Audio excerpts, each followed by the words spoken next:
Customer interviews, or perhaps more accurately, we should say interviews of prospective customers, are an incredibly important piece of testing some of the key hypotheses in your business model canvas. This process is also known as customer discovery, and in this video, we'll talk about some tactics that you should think about as you're planning your customer interview process. Hi, I'm Steve Morris, and I use this Startup SOS channel to provide practical how-to advice for first-time entrepreneurs. The customer interview, or prospective customer interview, is used to test a number of the hypotheses in your canvas, starting certainly with the value proposition, making sure that you correctly understand from the customer's point of view what's the job to be done, the pain to be avoided, and the gain to be realized. And you're verifying that you correctly understand why they're dissatisfied with solutions that are in place today or with whatever they're actually doing today. And eventually you'll verify that your solution actually addresses the job, the pain, and the gain in a better way than the current solutions. But it doesn't stop there. You're testing some of your hypotheses around customer relationship, around channels, your selling and marketing strategy, and even revenue streams, verifying that customers really are okay with paying the way that you expect them to pay and the amount that you expect them to pay. That's a lot of very key assumptions you'll be testing. So a few things to think about as you're planning your customer interviews. First of all, this is not a sales pitch. The whole idea here is testing your hypotheses. So you're approaching this with the thought that some of these hypotheses may be wrong. So rather than just broadcasting your message, your sales message to the customer, the goal is to ask questions to try to test your hypotheses. And if some of them are wrong, you'll want to try to figure out how you need to tweak them to make them correct. One thing to be aware of as you go through these customer interviews is confirmation bias. People always have a tendency to hear what confirms the beliefs that they already have. And that clearly is a real danger when you're doing customer discovery, because you are assuming that you could be wrong about these hypotheses. So you want to keep an open mind. You want to listen not just for the feedback that confirms what you believe, but for the feedback that sounds like maybe it doesn't agree with what you believe. Those are the things that you'll especially need to really probe into and understand what exactly the customer is saying. So beware of confirmation bias. It really will work against you in terms of doing a good test of your hypotheses. The other thing about the customer interview is it's not just a fixed list of questions. You will need a starter list of questions to get things rolling. But the key is that you're going to listen to the customer response and ask follow-up questions. The idea is you don't really know all the right questions to ask because you're probably not 100% right about your assumptions, about your key hypotheses, about your understanding of the customer's job, pain, gain, and so forth.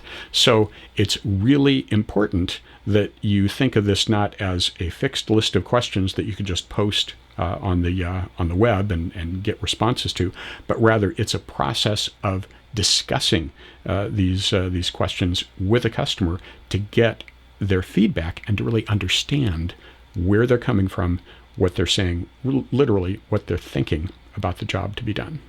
And that's why you'd really like to have a face-to-face interview to do these customer interviews, because you're going to be probing. You'd like to listen to their response, and if there's something that you didn't understand or that was different than what you thought, you'll want to follow up with some follow-on questions to really probe into those issues and understand, again, where the customer is coming from. The other advantage of face-to-face is you can watch body language. You can really get a better idea of what bothers the customer or what they like, just by watching body language. So the face-to-face approach to an interview is definitely the preferred approach. And of course, the best way to be face-to-face is in person. If you can just literally sit down with the prospective customer and talk to them.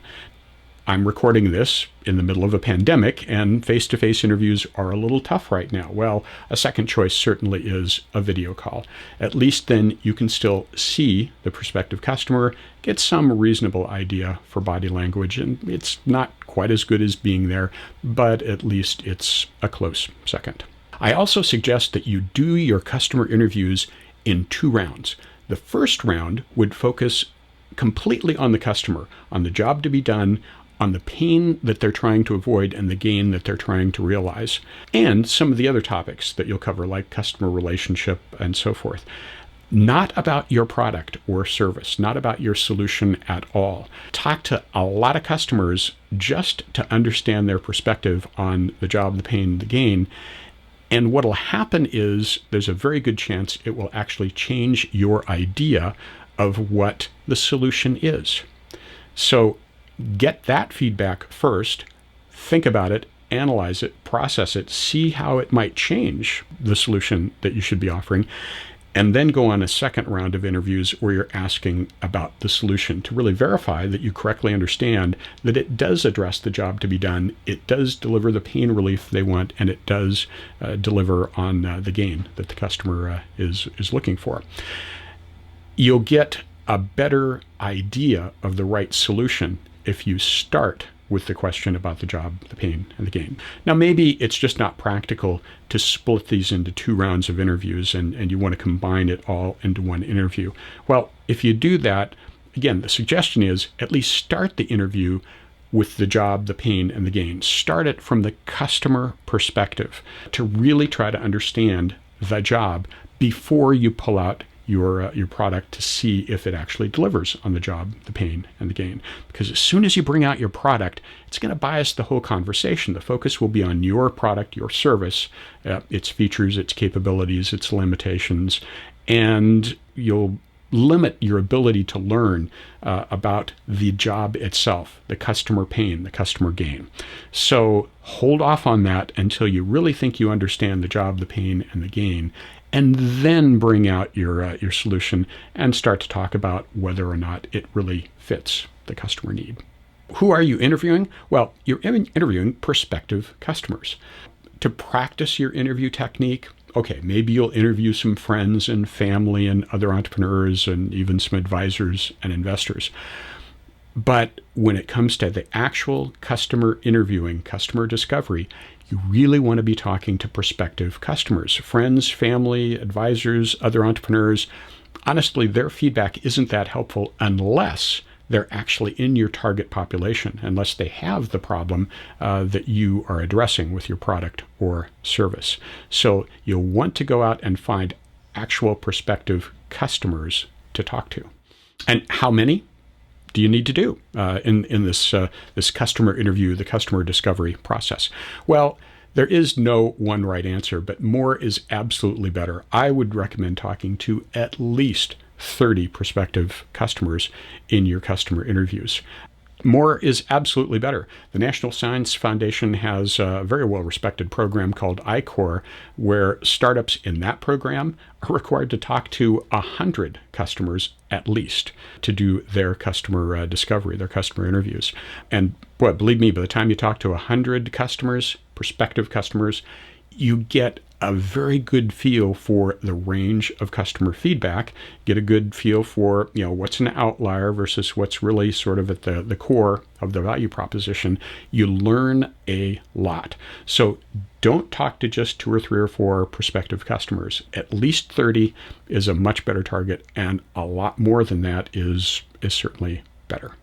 By the way, thinking of this statistically in terms of sort of the accuracy of your statistical measures, 30, even 100 is a pretty small sample from a statistics point of view. But I would still argue that you'll learn a lot and it's valuable, even though statistically speaking, even 100 is indeed a small sample size. It's still a very important learning process and well worth doing. So do your customer interviews, and again, target at least 30 and more if you can. Now, I suggest you tackle the interviews as a 2-person team. One person being the main interviewer and the second person taking notes, so that the interviewer can really focus on listening to the customer and asking follow-up questions without having to pause and sort of break up the flow by taking notes. Have somebody else do that. Another approach to that, of course, is to record the session, and then you can go off and take your notes and think more about it later. So that certainly is an alternative. But the other advantage in having a second team member there is that person is bringing a different point of view. If you're the interviewer, you may miss some nuance or some small thing that was in the customer reply that your note taker maybe noticed, and they absolutely can contribute to the conversation with some follow-up questions themselves. So 2 points of view is not a bad idea in the interview process. Now, the other thing I recommend is the best interviewers are the founding team. The reason for that is you simply know more about the context. Let's say compared to maybe bringing in an intern or some interns to do interviews. They simply don't have as much thought into the business as you do, as much understanding of the underlying strategy and an understanding of the solution that you have in mind, or an understanding of what you believe the problem is and what the customer gain and pain is. The founding team is likely to have a lot more depth of knowledge in all of those areas. So they'll be in a better position to do these probing interviews, to ask those follow-up questions. So my suggestion is founders are the best people to actually do the interviewing. One question that always comes up is, well, how do you find prospective customers? And that is a tough one to answer in general because everybody watching this video is going to be tackling a different customer segment. Maybe it's a business-to-business play. Maybe it's a business-to-consumer play. There's a huge difference right there. But even within businesses and consumers, obviously, there's a lot of different segments and different places you're going to go to find those customers. My suggestion is make this a team brainstorming process. Another advantage in having a team instead of being just a one-person company is you can get together and do some brainstorming, figure out where can you find prospective customers who you would reasonably expect would be prospects for the kind of service or product that you're going to be developing. One argument I would make is that if you're going to be successful, it's incredibly important that you do figure out how to go find customers to talk to. If you can't find customers to go talk to, that does not bode well for the success of your business. So leverage your team, get creative, figure out where to go to find the customers that you need to talk to. And in doing that, the other thought is you will need to get outside of your comfort zone. You'll need to be a little bit pushy, a little bit aggressive to find and then ask these folks to talk to you.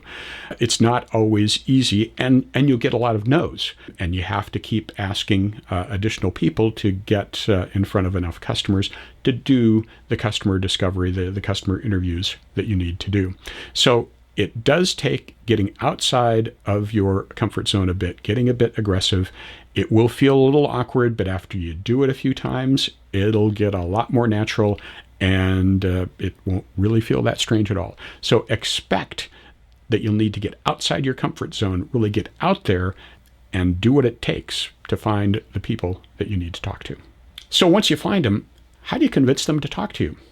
Well, so here are some ideas. Number one, you need to make it really clear to this prospective customer that you don't want to talk to them to give them a sales pitch. And that's important because it's really what people are used to. If you have a company approaching you asking for your time, you expect to hear a sales pitch. You don't want to set that expectation. You want to make sure they realize that we're a startup. We don't even have a product yet. We don't have anything to sell, but we believe we've identified a problem that's not being solved well today, and we think we can solve it better. But before we invest the time, effort, money, etc., in doing that, we want to make sure that we really do understand the problem, why it's a problem, and why it's important, right? What's the pain involved and what's the gain that's being missed out? And we'd really appreciate your help with just 20 or 30 minutes of time to ask you some questions. That's one possible template. You get to create your own template with whatever style works best for you, whatever you're comfortable with. But you'll need to come up with a script that you can work on and learn from, of course, learn what works and what doesn't work, to get people to agree to that 20 or 30 minutes of Q&A time. The good news is a lot of people are willing to help an entrepreneur who's working on a business idea. But not everybody will. So you will get no's. You have to just expect that. And again, you have to persevere and keep pushing to find enough people to talk to. So that covers a number of things to think about as you're planning for your customer interview process. To prepare, my suggestion is, first of all, list out the hypotheses that you're going to be testing in the value proposition, in the customer relationship, in your channel strategy, and in your revenue source strategy. All of those things that you can get feedback, useful feedback from a customer, list out those hypotheses and create some starter questions about all of those different areas so that you've got a place to start your interview. Decide on who the teams are going to be and start finding those customers. Start developing a list of prospective customers to go talk to. And of course, work on that ask script, that script that you'll use to get in the door, to really get them to talk to you. And then you'll be well on your way to starting with your customer interviews. There are 3 more videos on the way. The first one gives some example questions, starter questions for the round 1 set of interviews, the interviews that will focus primarily on the job to be done, the pain and the gain, as well as some of the channel questions and the revenue source questions. And then a second video on round 2 questions, things to think about as you're really trying to understand, does your product or service address the job to be done, the pain to be avoided, and the gain to be realized. And then finally, a third video on how to ask the right questions to get a better idea of what will people be willing to pay. What's the value that they'll associate with your solution? That's it for this discussion of tactics to think about as you prepare for your customer interview process. If this was helpful, please click the like and the share and leave a comment. If you haven't subscribed yet, please click that button and click the bell so you get notified of upcoming videos, because there's more coming on this customer interview topic. And a link to a playlist of all the videos in this series will be right below me here. That's it for now. Thank you very much for watching.